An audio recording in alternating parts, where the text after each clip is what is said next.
يا أمة محمد، يا أمة محمد، سيد ولد آدم نبيكم يهان.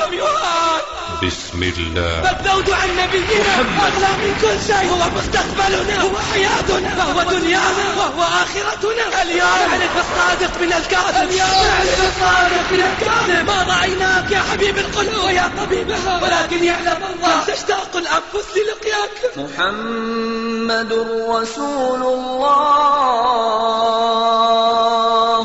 فوالله الذي لا إله إلا هو لأنت أحب إلينا من أنفسنا ووالدينا وأهلينا والناس أجمعين. والذين معه أشداء على الكفار رحماء بينهم. أشداء على الكفار لا خير فينا إن مرت هذه القضية بسلام. عالموهم يا عداه، كلنا اليوم فداه، واسمعوا نبض قلوب يبلغ الكون صداه. أين صدقنا؟ أين صدق محبتنا؟ أين مواقف أمة المليار؟ لقد أجمع المسلمون على وجوب الانتصار للنبي صلى الله عليه وسلم وبذل الأنفس والأموال فداء له. ما رأيكم لو أن الذي استهزئ به ملك من ملوك العرب ورئيس من رؤسائها؟ الجواب معروف. والذين يؤذون رسول الله لهم عذاب أليم.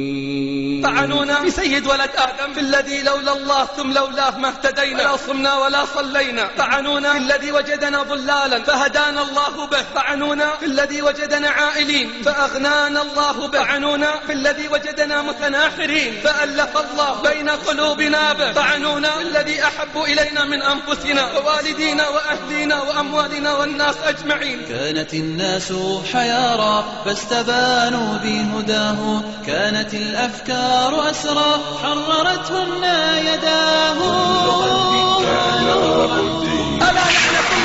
ألا لعنة الله عليهم أجمعين. سببتم رسول الله. أف لدينكم.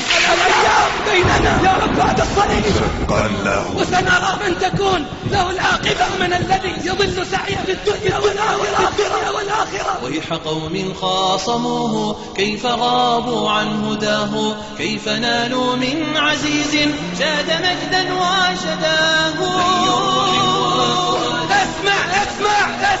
اسمع أبناء السادسة عشر أرجل الرجال معوذ ومعاذ قال يا عم أين أبو جهل؟ سمعنا أنه كان يسب النبي صلى الله عليه وسلم. والله لا يفارق سوادنا سوادا، والله لا نجونا إن نجا.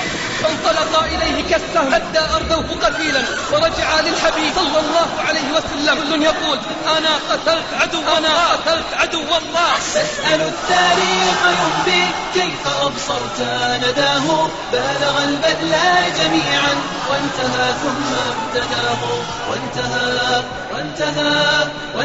ثم ابتداه.